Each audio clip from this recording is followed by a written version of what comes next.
नमस्कार, मैं हूं शम्स ताहिर खान और आप देख रहे हैं वारदात। जी हां, कोरोना की तीसरी लहर भी आएगी। ये बात मैं नहीं कह रहा हूं, बल्कि ये बात खुद प्रधानमंत्री के वैज्ञानिक सलाहकार ने कही है। पर अब सवाल ये है कि दूसरी लहर तो अभी गई नहीं, तो तीसरी लहर कब आएगी? तो एक अच्छी खबर है और एक बुरी खबर भी। अच्छी खबर यह है कि जानकारों के मुताबिक कोरोना की ये दूसरी लहर इसी मई के दूसरे हफ्ते के बाद ढलान पर होगी। केसेस कम होंगे और इसके बाद लोग ठीक होते जाएंगे। लेकिन बुरी खबर यह है कि इसके करीब 4-5 महीने बाद अक्टूबर या नवंबर में, यानी सर्दियों के मौसम में, कोरोना की तीसरी लहर लौटेगी और ये दूसरी लहर से भी ज्यादा खतरनाक होगी।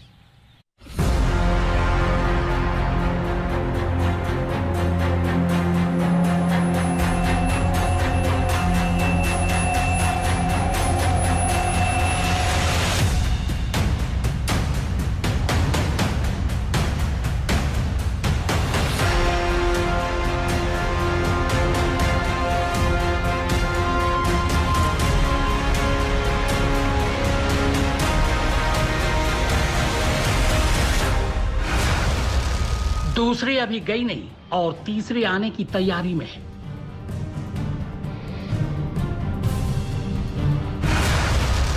कोरोना की हर लहर इंसान पर टूट रही है बनकर कहर।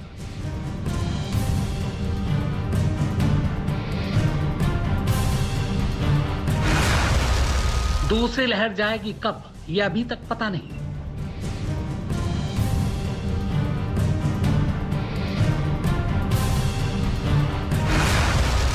लेकिन कोरोना की तीसरी लहर आएगी, ये पक्का है।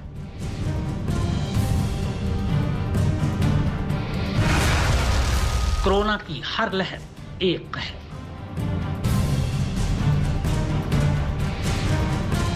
देश संकट में है।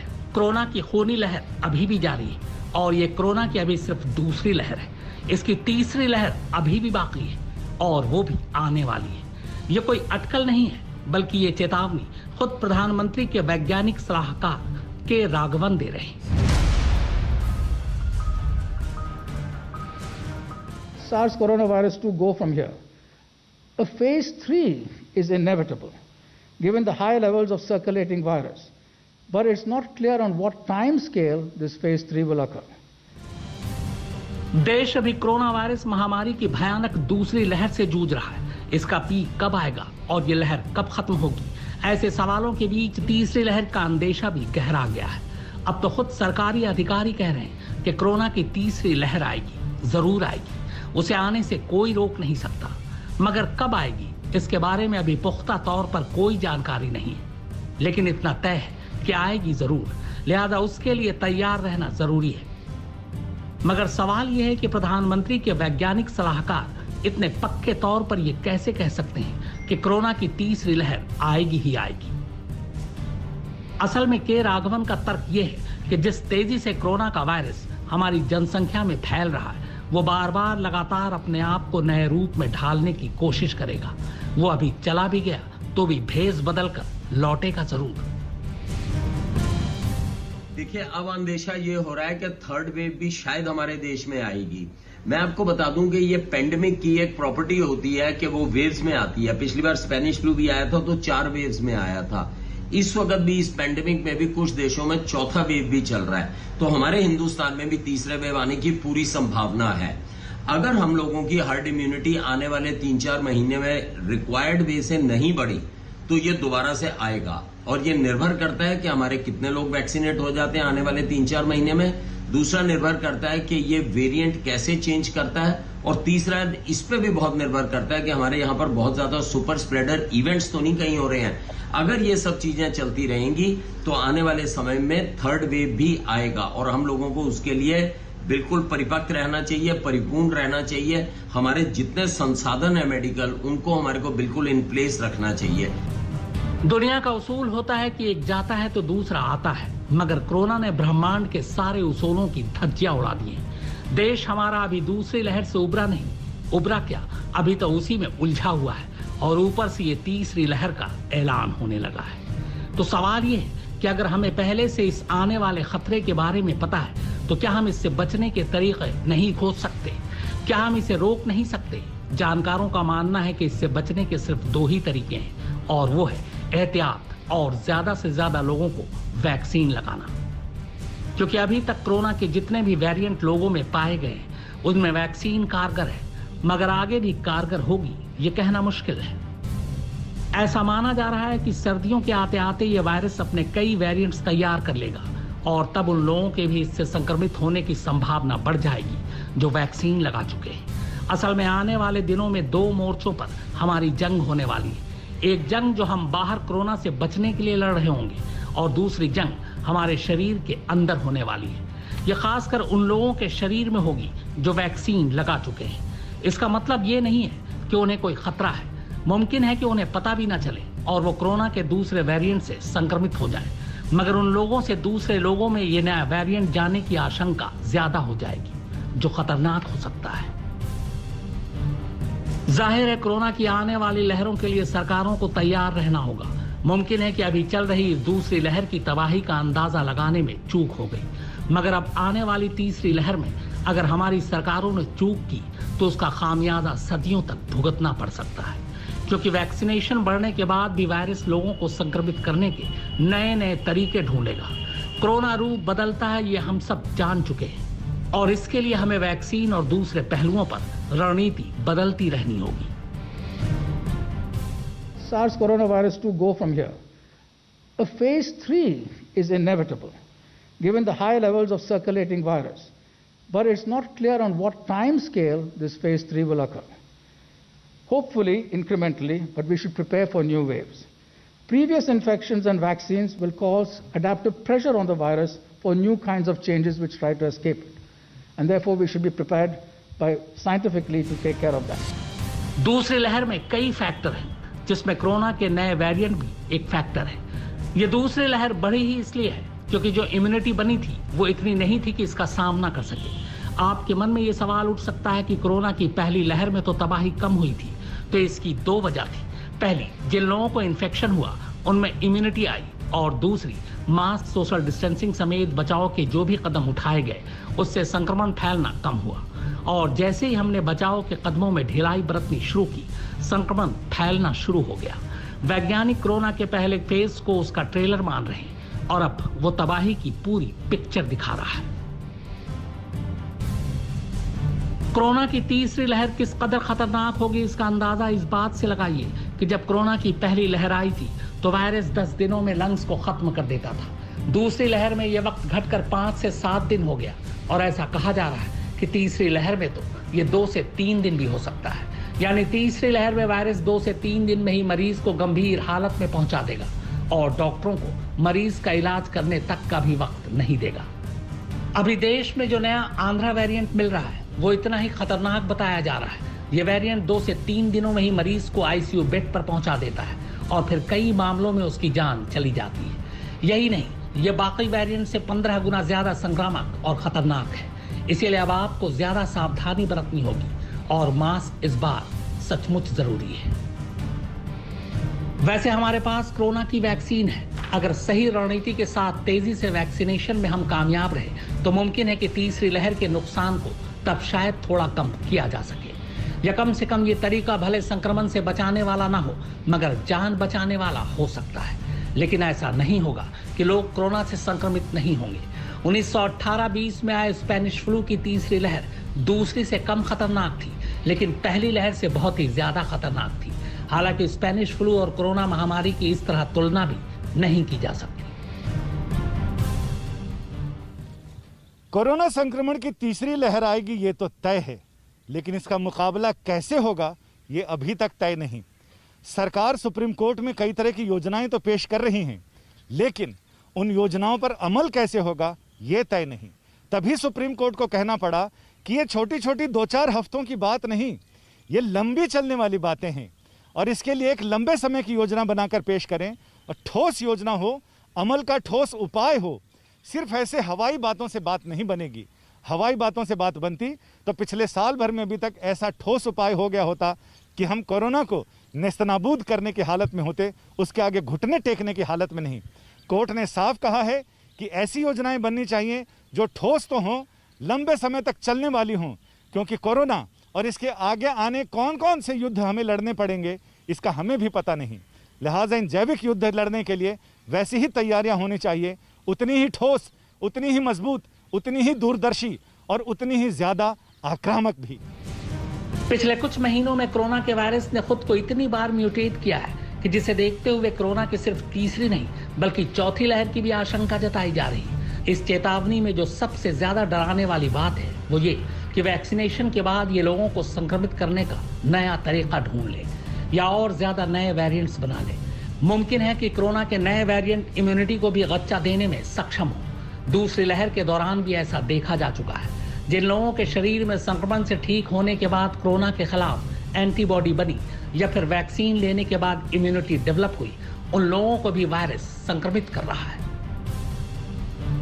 खैर, जो सबसे बड़ा सवाल है वो ये कि कोरोना की ये दूसरी लहर जाएगी कब और तीसरी लहर आएगी कब।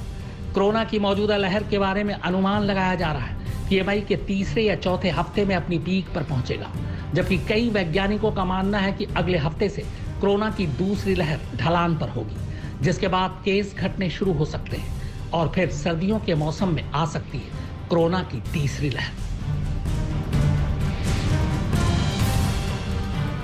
National expert group on vaccine administration for कोविड-19 के सदस्य डॉक्टर एन.के. अरोड़ा के मुताबिक मई के दूसरे हफ्ते में कोरोना की पीक खत्म होने के अगले 4-5 महीनों तक संक्रमण के मामले कम होते रहेंगे और उसके बाद मामले अचानक फिर बढ़ने शुरू हो सकते हैं। इस तरह अक्टूबर या नवंबर तक तीसरी लहर की शुरुआत हो सकती है।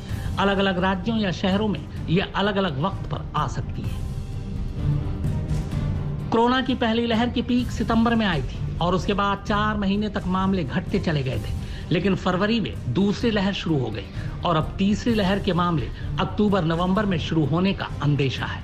कोरोना की ये तीसरी लहर मोटे तौर पर 3 फैक्टर पर निर्भर करती है। पहली तो ये कि दिसंबर तक हम कितने लोगों को वैक्सीनेट करते हैं, दूसरा हम सुपर स्प्रेडर इवेंट को कितना रोक पाते हैं और तीसरा ये कि हम कितनी जल्दी वायरस के नए वेरिएंट्स की पहचान कर उसे रोक सकते हैं। कोरोना की पहली लहर में वायरस ने बुजुर्गों पर अटैक किया, दूसरी लहर में यह युवाओं को ज्यादा निशाना बना रहा है, मगर इस संक्रमण से इस बार सबसे ज्यादा खतरा है बच्चों को। ऐसा दुनिया के दूसरे देशों में भी हुआ है, लिहाजा सरकार को जल्द से जल्द बच्चों के टीकाकरण के कार्यक्रम को शुरू करना चाहिए, नहीं तो कोरोना की तीसरी लहर में 18 साल से कम उम्र वाले बच्चे बुरी तरह इसका निशाना बन सकते हैं। एक अंदाजे के मुताबिक इस वक्त भारत की कुल आबादी में 18 साल से कम उम्र के बच्चों की हिस्सेदारी 30% है। 18 साल से ऊपर के लोगों के लिए तो वैक्सीन की विंडो खोल दी गई है। अब बचे हैं 18 से कम उम्र के बच्चे और इनके लिए अभी कोई वैक्सीन नहीं आई। एक रिपोर्ट के मुताबिक अगर 18 साल से ऊपर के लोगों का वैक्सीनेशन हो गया तो छोटे बच्चों को वायरस ज्यादा अटैक करेगा और 6 से 12 साल के बच्चों के लिए यह खतरनाक साबित हो सकता है। We need to ensure that vaccination is the only weapon to ensure most people are protected rather than assuming that people will attain herd immunity through the infection. Court ने कमान अपने हाथों में ले ली है और सरकार से साफ कहा है कि अब बच्चे बनने से काम नहीं चलेगा, बच्चों के लिए सोचना होगा। तीसरी लहर बच्चों पर ज्यादा असर डालेगी, उसके लिए आपके पास तैयारियां क्या हैं? सिर्फ जबानी जमा खर्च से नहीं बल्कि जमीन पर चीजें दिखनी चाहिए। अगर जमीन पर चीजें नहीं दिखी तो जमीन से चीजें दिखना बंद हो जाएंगी। सीरम इंस्टीट्यूट ऑफ इंडिया के मुताबिक वो इस साल के अक्टूबर के महीने तक बच्चों की वैक्सीन विकसित कर लेगा, जबकि कोवैक्सीन बनाने वाली कंपनी भारत बायोटेक भी इस पर काम कर रही है और उसकी वैक्सीन ट्रायल स्टेज में है। अगर हम अमेरिकी कंपनी फाइजर की बात करें तो उसने बच्चों के लिए वैक्सीन बना ली है और कनाडा में तो 12 साल से ऊपर के बच्चों पर इसके इस्तेमाल की मंजूरी भी दे दी गई है। उम्मीद जताई जा रही है कि अमेरिका में भी जल्द इसे मंजूरी मिल जाएगी। इसके अलावा मॉडर्ना कंपनी भी इस पर काम कर रही है। लेकिन अगर भारत की बात करें तो एक बात साफ है कि भारत में तीसरी लहर बेहद करीब है, जबकि बच्चों के लिए जल्द वैक्सीन आने की उम्मीद अभी कम है। सरकार बाहर से वैक्सीन आयात कर ले तो और बात है। यानी कि हमारे देश में लगभग 58 से लेकर 60 करोड़ बच्चे हैं जिनमें से एक भी अभी तक वैक्सीनेट नहीं हुआ और आने वाले 3-4 महीने में शायद कोई वैक्सीनेट भी नहीं होगा, क्योंकि अभी तक उनके ट्रायल्स वगैरह आने में समय लगेगा।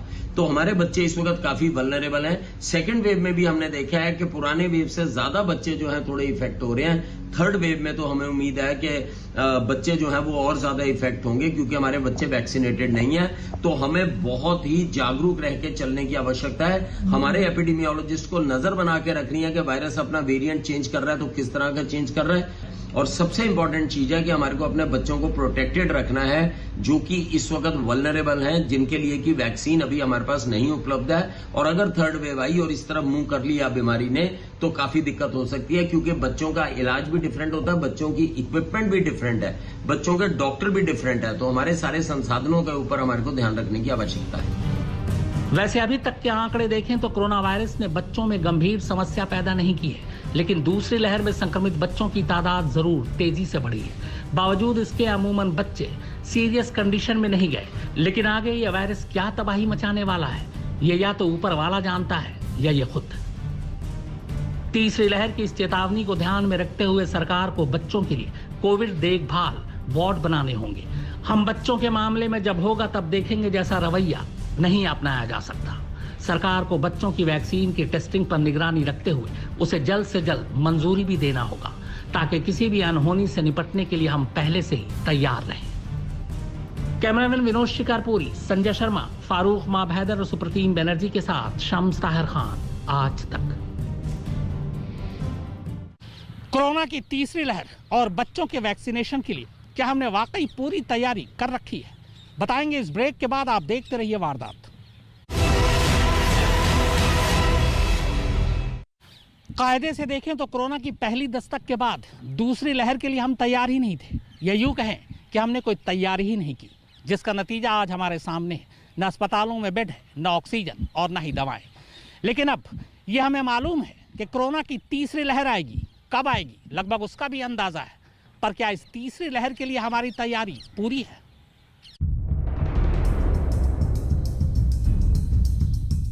कोरोना की तीसरी लहर की चेतावनी भले सरकार ने अब दी हो, मगर इसकी वार्निंग CSIR के डायरेक्टर जनरल शेखर सी मांडे ने फरवरी में ही दे दी थी।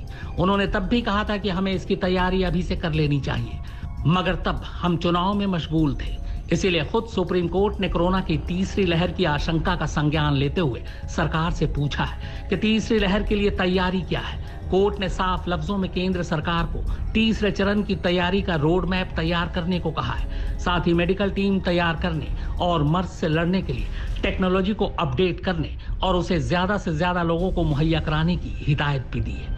साथ ही सलाह भी दी है कि अगर जरूरत पड़े तो मेडिकल के फ्रेश ग्रेजुएट डॉक्टर और नर्स का उसमें इस्तेमाल किया जाए।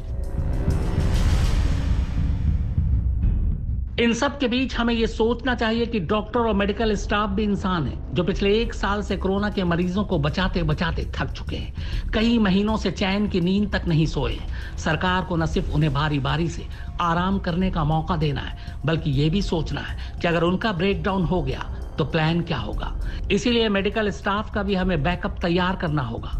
देश में 1 लाख ऐसे डॉक्टर और 2.5 लाख नर्सेज हैं जो फाइनल परीक्षा का इंतजार कर रहे हैं और घरों में बैठे हैं। वो तीसरी वेव में अहम भूमिका निभा सकते हैं। उनके लिए प्लान बनाया जा सकता है ताकि पिछले 1 साल से जुटे हुए डॉक्टरों को आराम दिया जा सके।